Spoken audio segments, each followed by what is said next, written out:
If you want to influence your customers to buy, do this. I discovered this strategy from a simple study about hotel towels. Ang goal ng isang towel is pakiusapan ang guest na i-reuse ang towels para makatipid sila sa laundry cost by half. Dati, ang message na nilagay nila sa rooms ay save the environment. Pero halos walang nakikinig. So, kumuha sila ng copywriter at pinalitan nilang words. Ito naman yung new sentence nila. Most of the witty travelers who stay in the room reuse their towel at least once. Just by changing the words, tumaas ng 26% ang mga tao na nag-reuse ng towel. And here's the lesson. People naturally follow what the crowd is doing. Tawag dito is social proof. Halimbawa, may tatlo kang packages, A, B, tsaka C. Instead na hayaan mo lang sila mamili, sabihin mo, Ma'am, you can choose between package A, B, or C.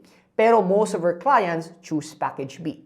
Two things happen with this, no? Number one is, binabawasan mo ang thinking load ng client dahil ikaw ang nagsasuggest. Second is this, you're influencing them na ito yung piliin kasi maraming pumipili sa ganitong package. Remember, people tend to follow the crowd. If you want to influence them, just tell them what the majority is already doing. This is Fibo Lim, and if you want more content on business, marketing, and sales, follow me for more.